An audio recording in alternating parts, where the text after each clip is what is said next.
But so far, the Crosstrek Wilderness, the 20, I think this is 23, 24, maybe 25, I don't know.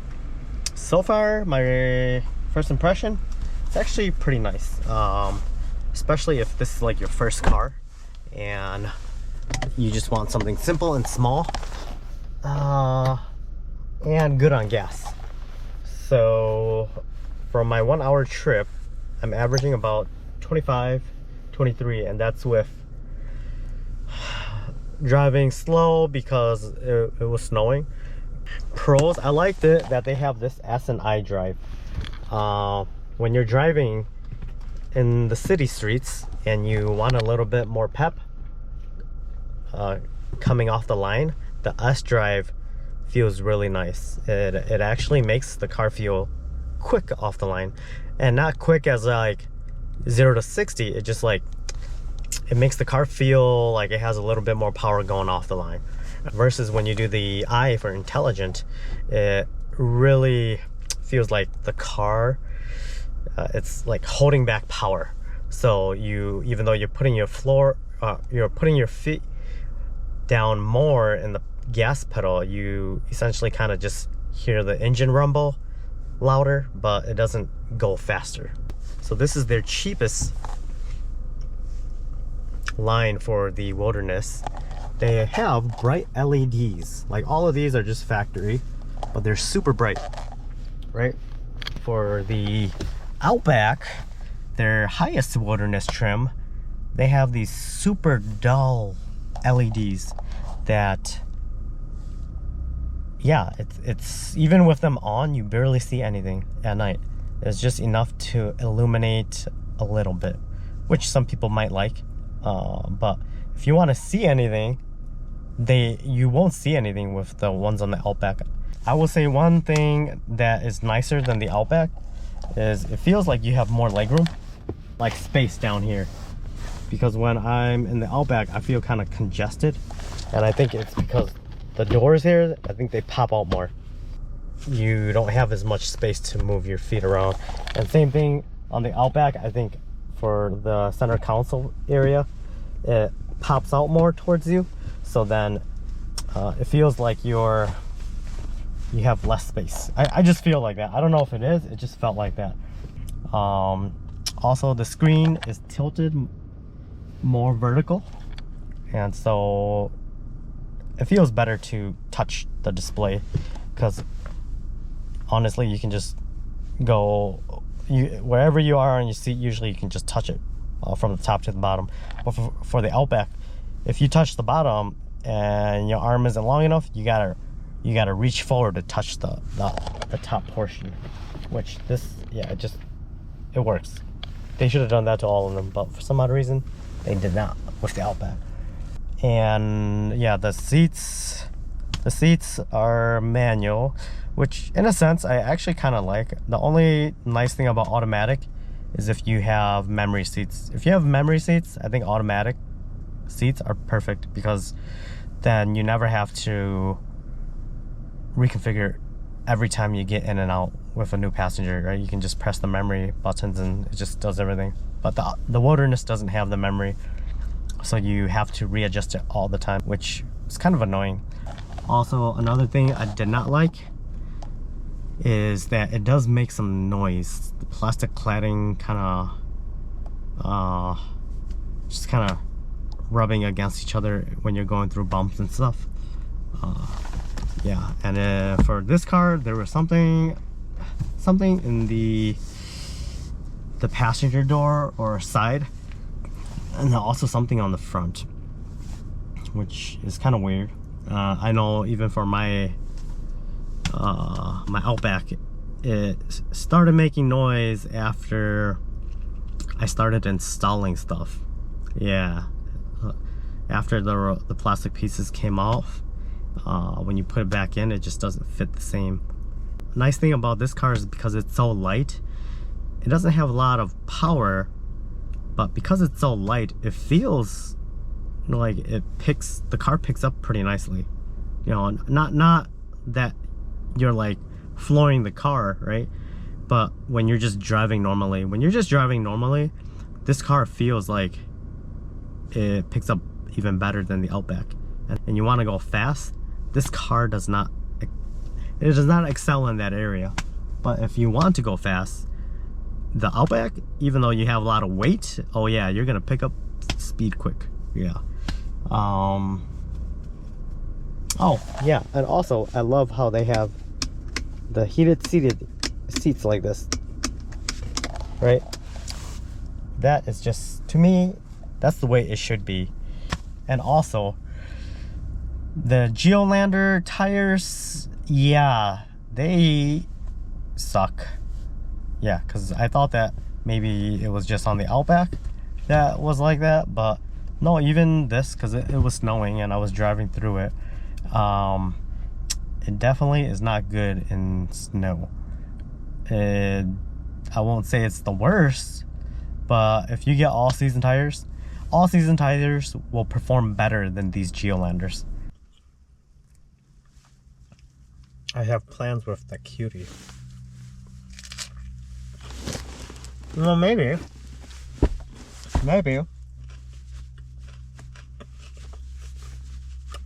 If she wants, she can help me cook. That'll be a fun first date, huh?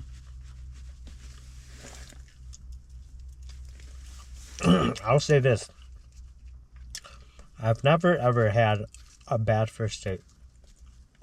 Yeah, all my first dates have been always a lot of fun. Yep.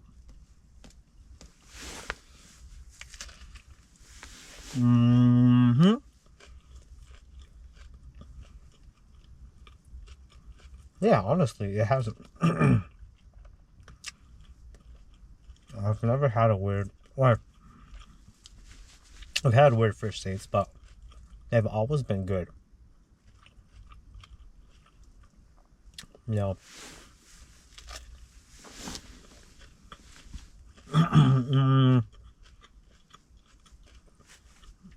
But there are awkward moments. I'll say that. I think the most awkward first date I had was this beautiful girl I met online. She was from the Madison area. Black girl. It was my first time dating someone who was 6 foot. A girl 6 foot. I didn't know if he was real or not. I thought it was gonna be a catfish, but it was her. Beautiful, tall, slim, lean. Yeah. I was I was really nervous actually, because I was like, "Ooh, she's pretty, so pretty."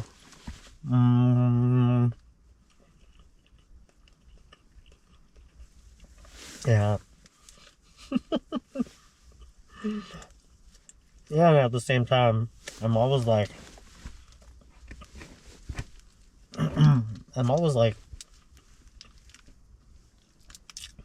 man, when I date pretty girls, I'm always like, are they trying to pull something on me, you know? Get some money out of me or something like that. Because like, why would a beautiful girl like that want to date someone like me, you know? Well, just goes to show not everyone is the same. You can't put everyone in the same bubble. Well, people have different preferences. People want different things out of a relationship, or not even a relationship, anything, right? So you can't judge everyone with a blank how do you say, a blank statement or a blank slate. Yeah, everyone is an individual. Yeah, it was a good time. It was a fun time. But like I said, I was quite nervous. I was like, oh my gosh, this girl is so tall, beautiful. And yeah, she even said that.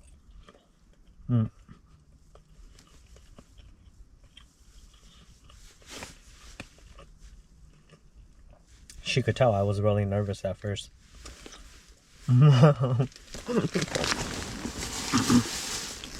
But I definitely warmed up quick.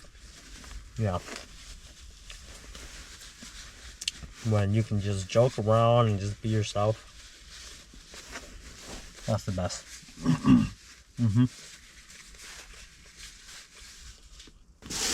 She really liked me. Well, I don't know. You know, sometimes it's not like you don't like that person. It's just I feel it's a very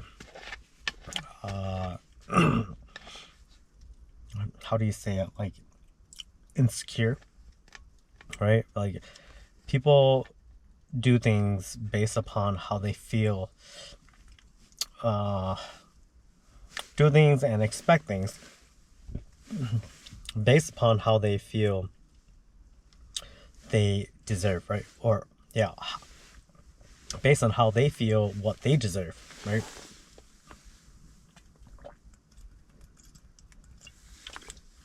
And so yeah, I know I've been drinking a lot of Coke because I'm trying to flush out my system. Yeah, I feel like I got the bugs inside of me. But yeah, so even though like you give someone all the money in the world, right? If that person doesn't believe they're willing to receive it or even know how to accept it, more than likely they're gonna give it all. Right? But if you give that money to somebody who feels like they deserve it, that they should have it, then they're gonna use that money for themselves and essentially know what to do with it, right? So a lot of that is the same with relationships, right? With people. A lot of the times people, they'll go and be with somebody who they believe they deserve, whether if it's good or bad. And it's not always the best thing, because our minds were just conditioned into that. And at the same time, something that I noticed that was very oddly interesting, just connecting the dots. If you ever watched like those shows where they have twins, right? Twins that were split, right, into two different homes, and they never knew about each other, but they knew they had a twin, right?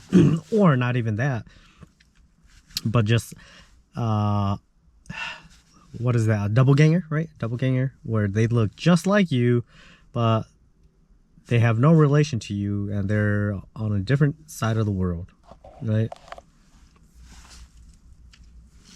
So the interesting thing is, from what I've seen, more than not, I would say a very high chance that those two people who are related or unrelated that look the same end up doing the same thing, though, as a profession as they grow up. If not exactly the same, they both work in that same avenue, right? Like if one goes into entertainment, the other one goes into entertainment in different avenues or different medical areas, or or like real estate, right? Like they kind of go into the same thing. Tattoo artists, one's a tattoo artist, one's a painter, right? Something like that, where it's really odd. So my question is, I was thinking about it. Why is this, right? And I was thinking, are we as society, because our minds are conditioned, right? Do we feel that we're conditioned into this lifestyle that we think we have a choice, but society builds this choice for us, right? This is how you look, this is how your physical being is, and this is what you should do based upon how you look and your physical traits.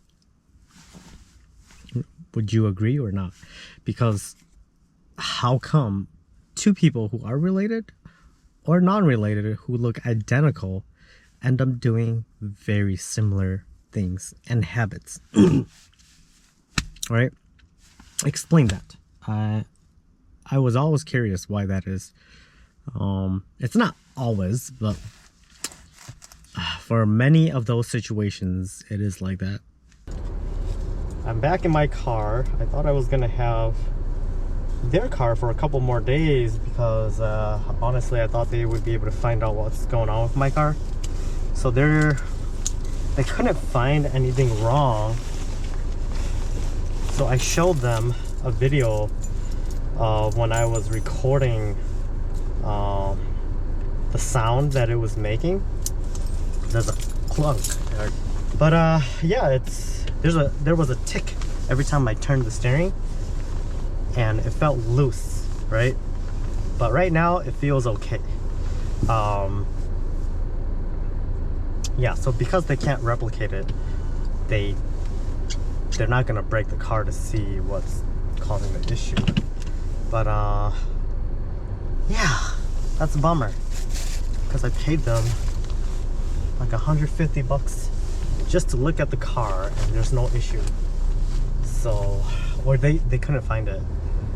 Yeah, and even the manager said that we're not saying there's no issue with your car, but we're not gonna break your car just to figure out what's wrong with your car, right?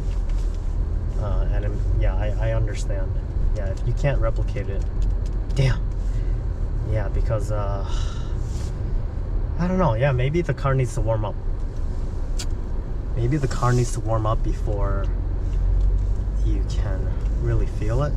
Because when you're driving slow and stuff, it feels normal. Everything's fine. It's just when you're going at highway speeds, and then all of a sudden,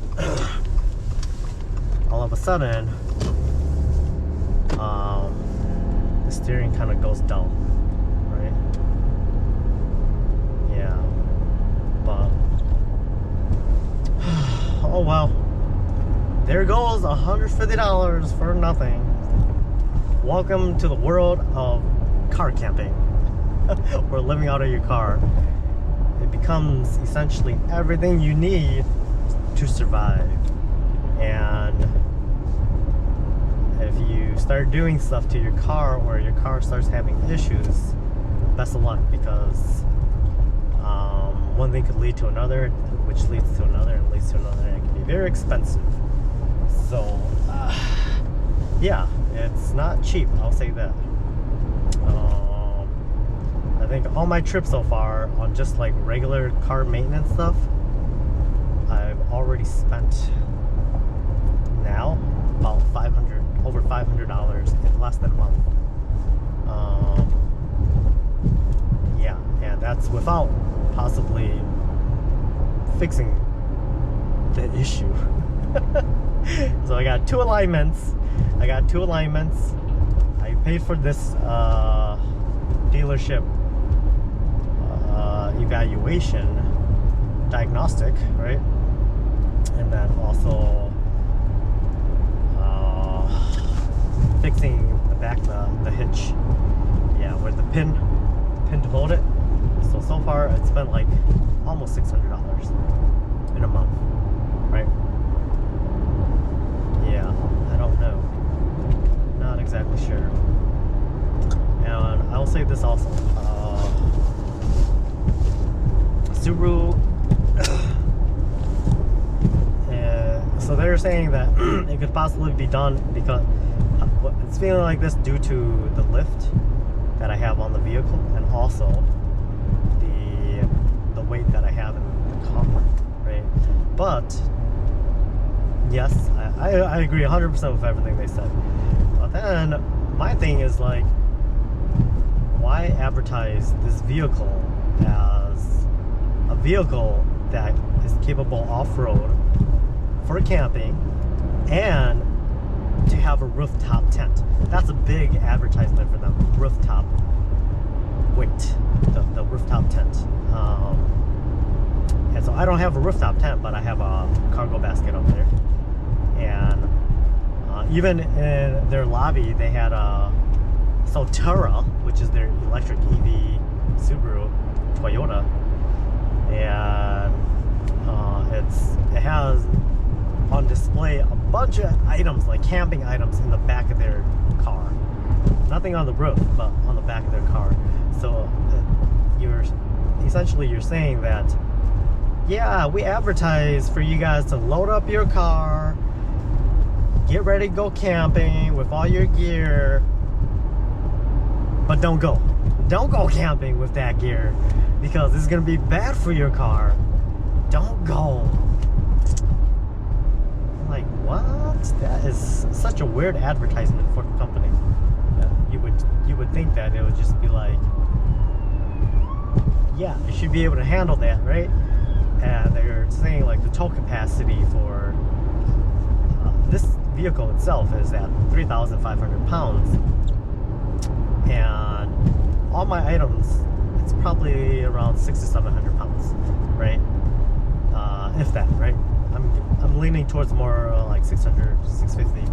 But anyways, it's not even reaching the tow limit, right? It's just it's not even a third of the tow limit yet.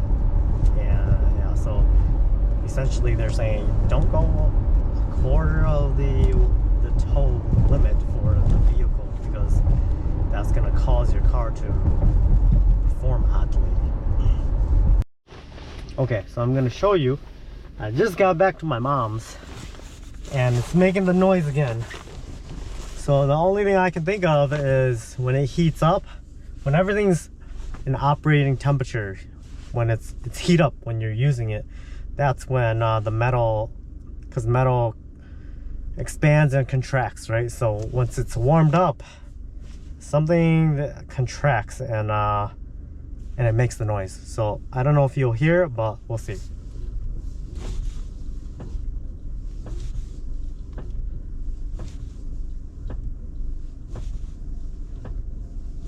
See, there's a ticking noise.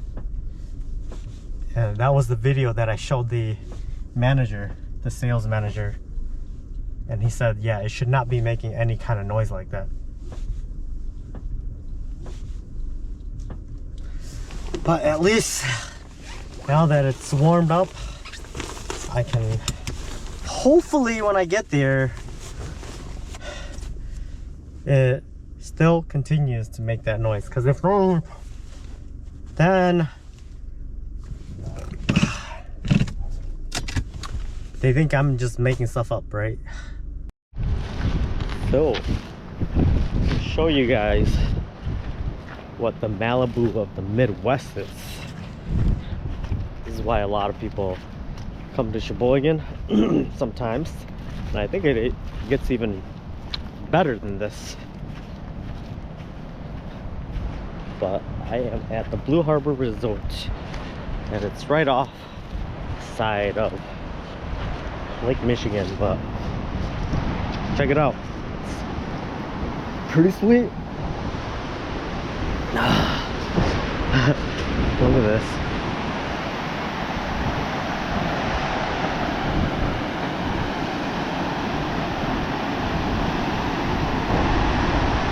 That's some pretty nice waves. For a lake, it's not bad.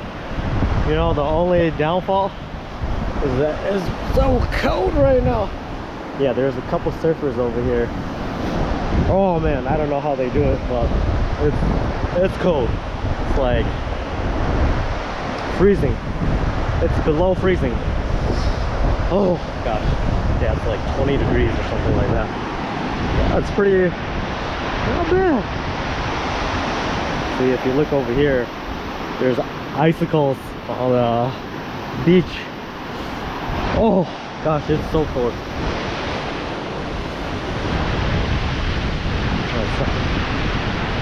Yeah, usually when it's this bad, and it can get even worse than this. Yeah, I've seen it where these waves, they'll go right over the walk area. Yeah, so this is big, but I've seen worse. Yeah, and then when it's that bad, they'll advise people not to walk on these areas. Look at that over there. Whoa, this is cold. So cold. Oh, I wasn't able to drop off my car again, so I have to reschedule another appointment, which is 2 weeks out. Gosh, man, I thought I was gonna be out this week already, but 2 weeks out before I can go out. Before they'll look at my car again. And so, yeah, I got a while. I guess I'll just make it what I can here. Yeah, my mom's for a whole month, essentially, a little over a whole month.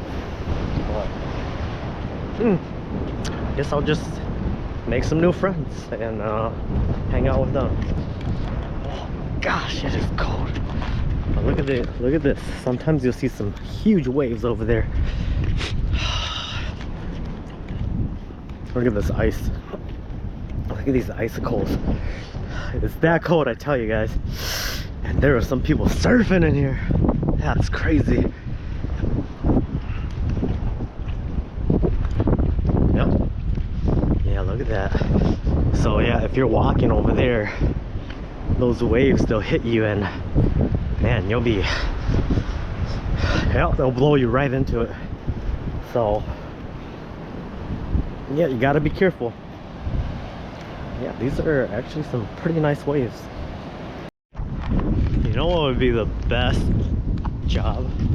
So the National Coast Guard, right? United States Coast Guard. It's right over here.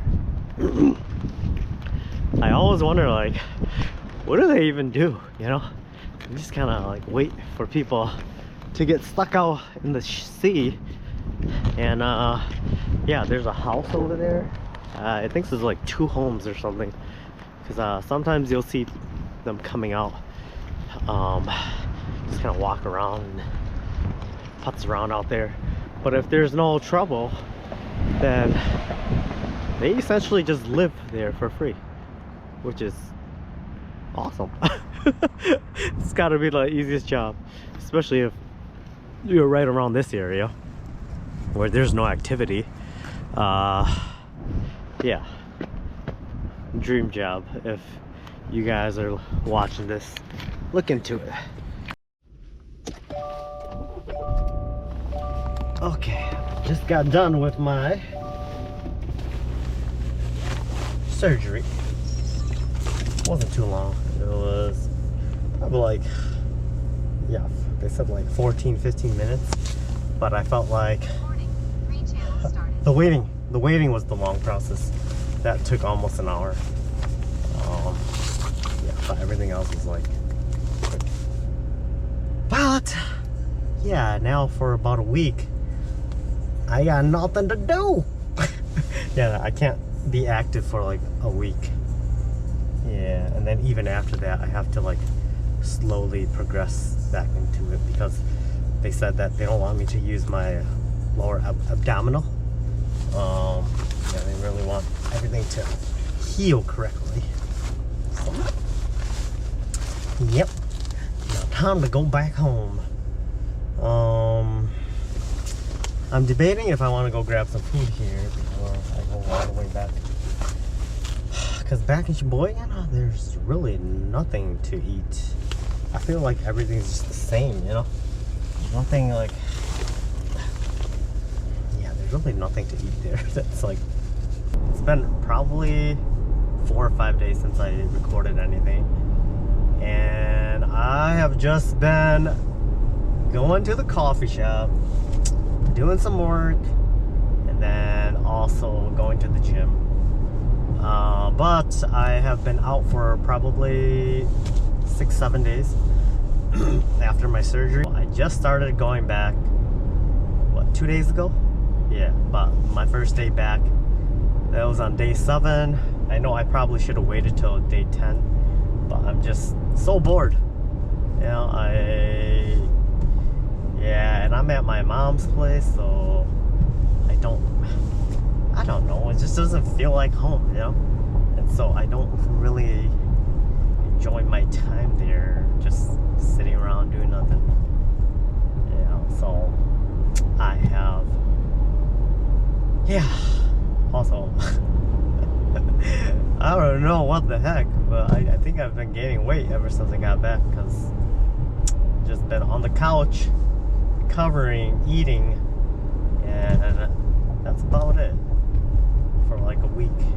Now I'm trying to get back into the gym and start being a little bit more active. Yesterday, yeah, I'm going right now back to the gym. Yeah, so yep, my strength I've definitely lost strength. Well, yeah, I hope it comes back after a couple of days. Now, like, when I'm going through the videos, you know, gives me a smile, you know, like, oh, yeah, you know, I remember that was a fun time. Even though there's a lot of issues along the way, it's a lot of fun. The journey, the failing forward part is the most rewarding. And when I look at it, I'm always assessing like, yeah, I could overreact in these situations, but no, you don't need to. I believe there are sometimes I do overreact, but yeah, it's never a big situation. Yeah, it's always in the head, right? It's always how you think. And if you don't think it's a big deal, it's not a big deal. So I'm supposed to get my tints today.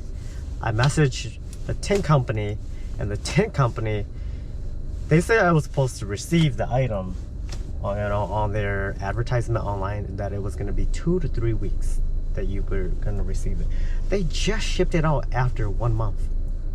I'm like, whoa, stop falsely advertising it, you know? If they said 1 month, then I'm okay, because I read it and I said 1 month, or it already said 1 month, right? But yeah, when you're saying 2 to 3 weeks and then it turns out to be 4 to 5 weeks, come on. Yeah, because I saw some people post that too. They said it was a week late, but mine is 2 to 3 weeks. Huh. Nice, huh? I always wondered how this looks like after I put the black film. It's still bright. I think so. These are gonna be my ditch lights. Ooh, it's all muddy over here. Yeah, it still works pretty good. Oh yeah, so muddy. Yeah, my shoes are all wet. But yeah, it still looks okay. It's okay. It's not like extremely bright, but they still work. Oh, but it's all muddy down here. Yeah, still waiting. So what ended up happening was the first time I took it to the dealership, they couldn't figure it out. Now, and then it was about a 45-minute, an hour drive from my mom's place. And now when I was coming back, I started feeling the loose steering again on the highway. It got worse as the metal components warmed up, right? And so I called them immediately and it was like, hey, I'm back home. I hear that loose clunking noise in my steering. The symptoms are still here. Can I take it back? They said like, no, you have to schedule an appointment. So that was a week and a half out, right? Yeah, it was already, so I've been waiting for almost a month now to get my car fixed. And because of the holidays, they said that it was supposed to be here this week, but with the holidays, I'm sure shipping is kind of all over the place right now. And yeah, so I'm sure I won't be getting a call till next week, right? next week, hopefully early next week. And once it comes in, I'm sure they should be able to do it within the day. I should be able to get the car back the following day, and then I am out. Yeah, I've been just kind of floating around trying to figure out what to do. I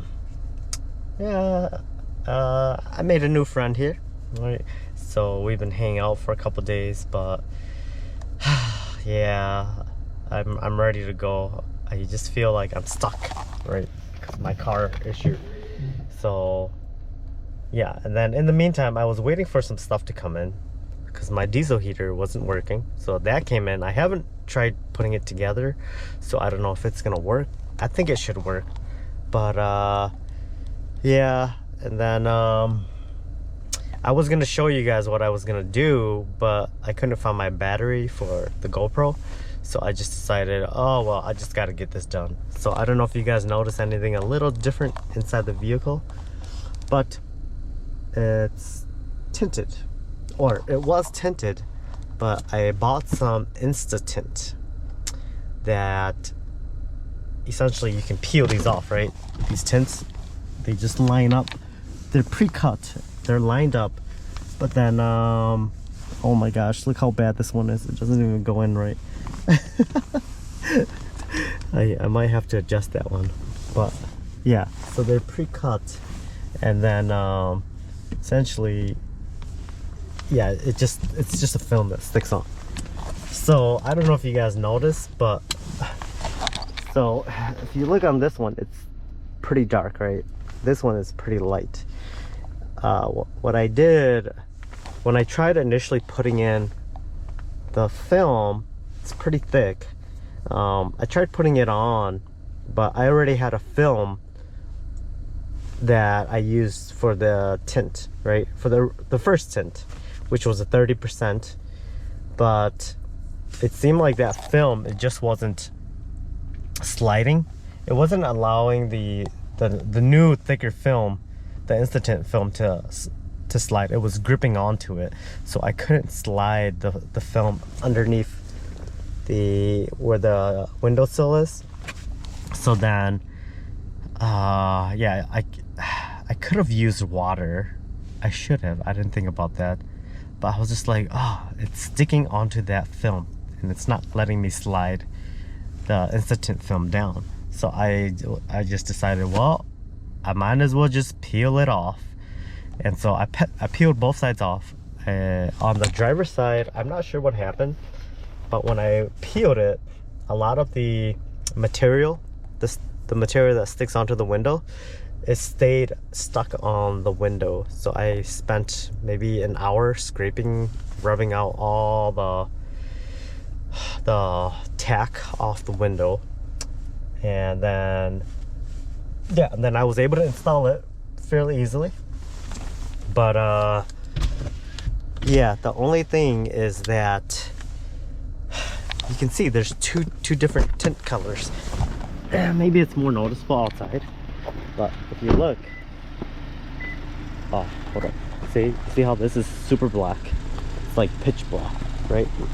Can't even see through, which is what I wanted. But with this one now, well, it's like a different shade. It's like a different shade of black. It's still black, but I wanted something like this. See? Where it looks pure black, right? But this one is a little bit, it looks more reflective than pure black.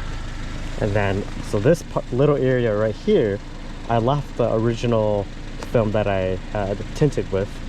And as you can see, it's almost that black color that I wanted, like this. So I don't like this. I don't like that look. I don't like the reflective look. So I don't know. I'm debating if I'm gonna retint this, and then when I retint it, when I install these, I will add the I'll like spray it with water so that it's more lubricated when I try fitting in the InstaTint film. But also, I have another roll back here. So when I ordered it, it said that I was supposed to get all the windows and the windshield. They said the windshield. So I was like, oh, windshield, nice. So, no. And then there was one on their website that said back window. So I was like, okay, well, if it doesn't come included with the back window, then I might as well get the back window as well, right? So I ordered the back window, and I had messaged them prior to ordering this, and I was like, hey, is there a bundle where I can get the front windshield along the side windows and the windshield or the back window? And they said no, they don't have that package. They don't do the windshield, or they don't do the back window, I think, or windshield. I don't know, it was weird.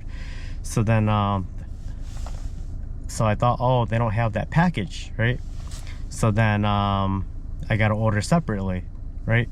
So then I ordered the windshield with the side doors, right? And then after that, then I was like, okay, well then I'll just order the back window. So I ordered the back window by itself. And then what ends up happening is the 4 doors and the windshield actually became the four doors and the back window. So I have 2 back window pieces. I have to message them, see if they do make the front windshield, because yeah, that's not the package I bought. I didn't buy the back window. Yeah, I'm still stuck in Sheboygan here. So bored. I've been here for over a month now.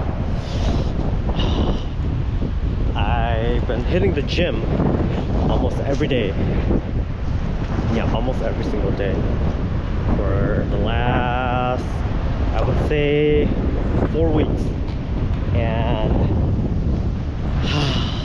my body is actually doing pretty good. It's recovering pretty well after my workouts, but I'm not sure what I did a couple of days ago. I was just doing my regular routine, but right now the side of my ribs here, it feels like I injured it, as if I broke a rib or something. But I didn't even do any exercises that target my ribs, or I didn't lean on anything or push anything. Whoa. I was gonna walk over here, and then this is all wet. Oh my gosh. Whoa, look at this. I thought this was sand. Well, okay. Whoa. Whoa, look at this. Oh my gosh. Okay. Whoa. Whoa. Oh, I'm falling right under. Oh. Yeah, so there's this big piece of, oh, okay. Nope.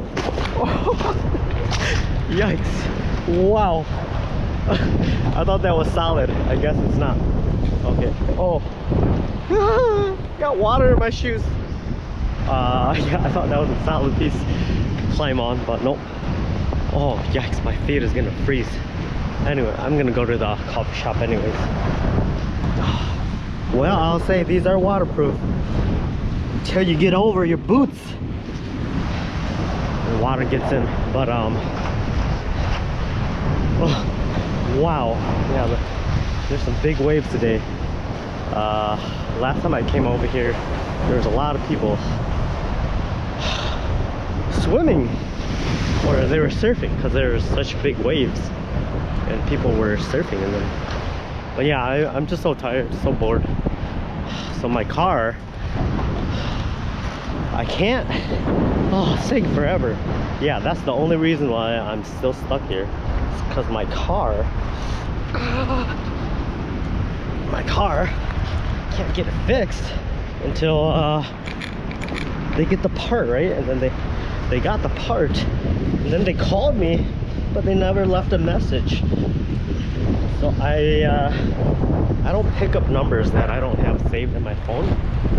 So then yeah, so then I just never called them back, right?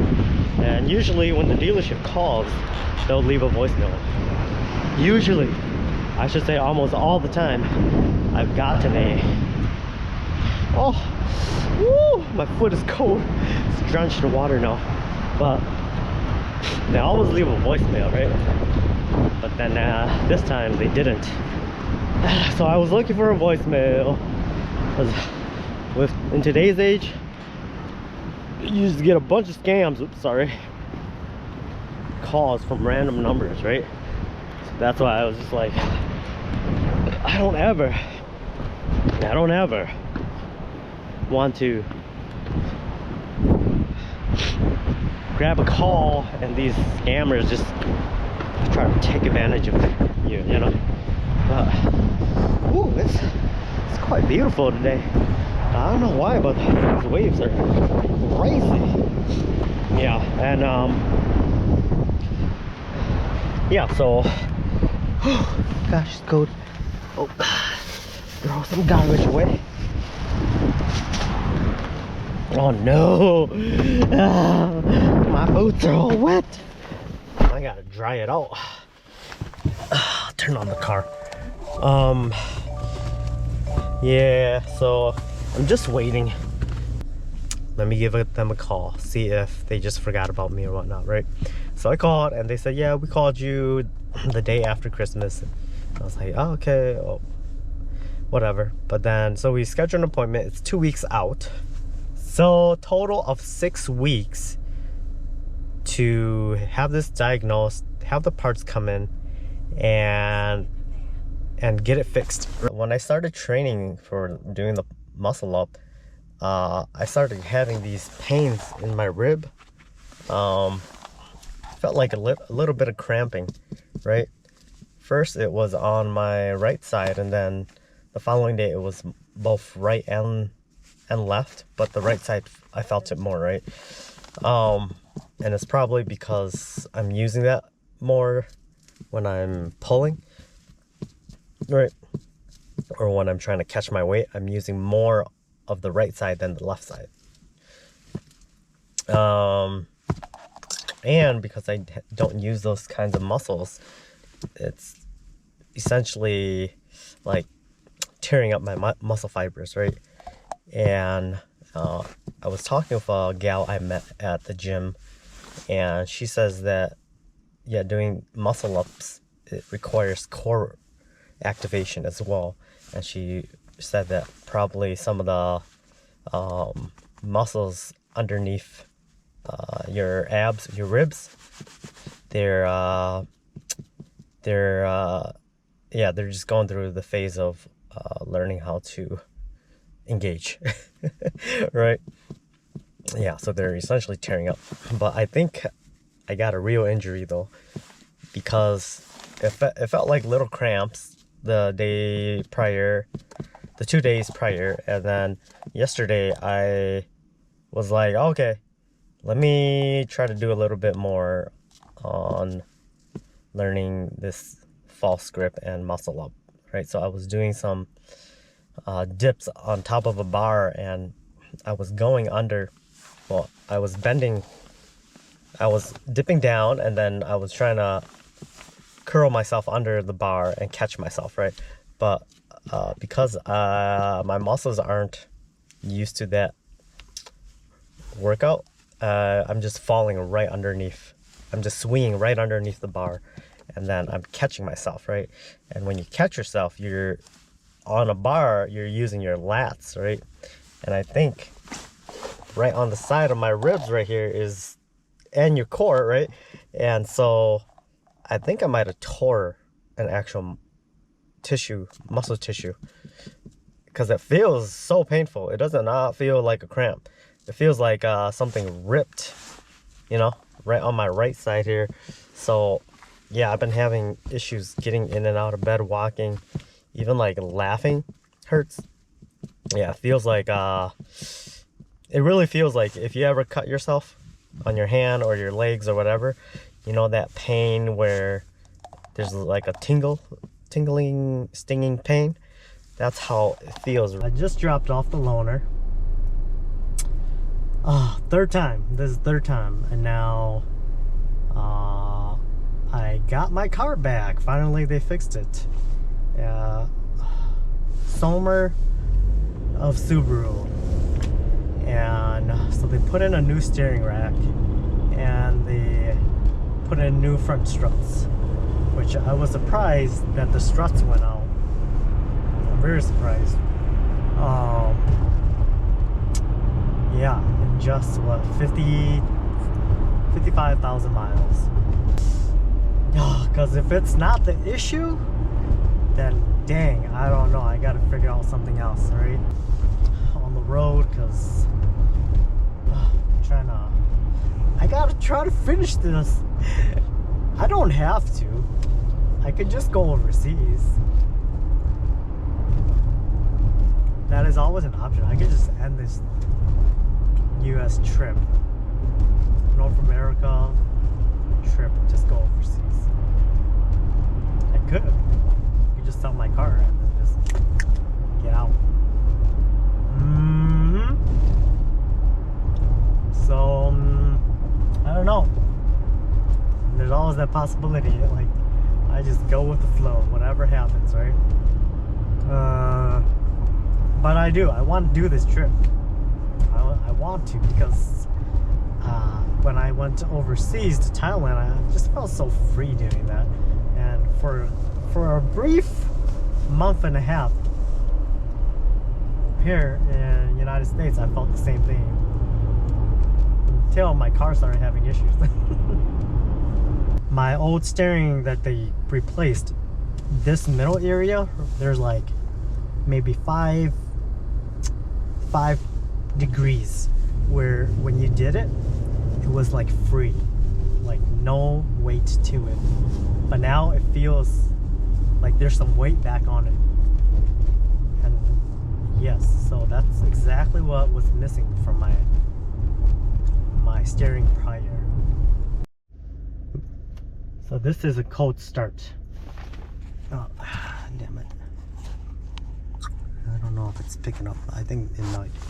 This is a cold start. I haven't warmed up the car outside of just like warming up the engine, but the components aren't warm yet because I haven't driven it. Once I hit the highway, it only gets worse. But look.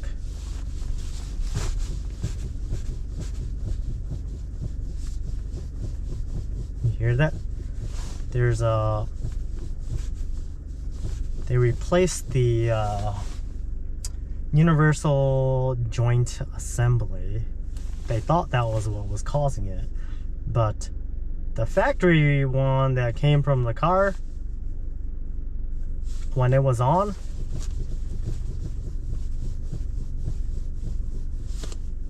you actually had to go further for it to make that noise. But this one, and it's cold. It's like, yeah, it's cold. And I only wiggle it a little bit and it's already making that clinking noise. It shouldn't be making that noise at all. And I'm pretty sure it's like what the Laotian guy said, it's the rack and pinion. But because that's a more expensive part, they probably don't want to fix that. I'm gonna drive the car on the highway again, just to make sure that I'm not just making all this up, so that when I show up to dealership, they're gonna be like, wow, this guy's just causing a lot of trouble.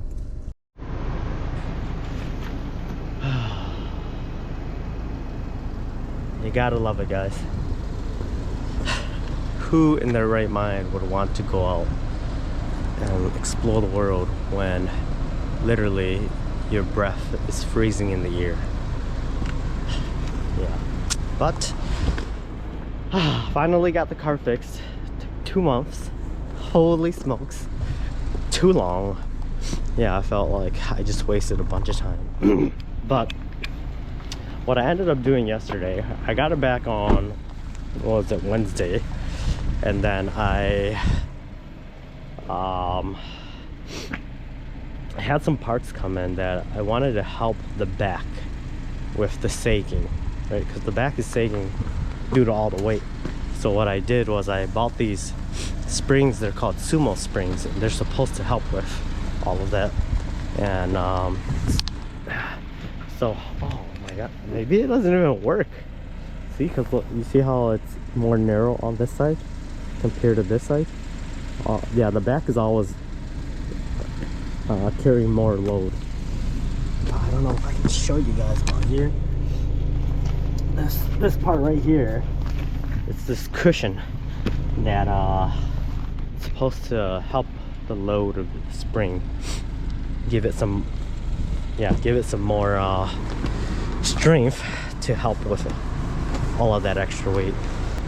It just feels more cramped, but I think I am pretty much done with my car setup.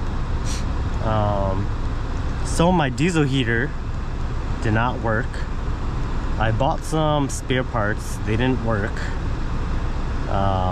It's something with the electrical, and I'm not gonna figure it out. Yeah, I might have to order it while I'm on the road, but something's wrong with the electrical.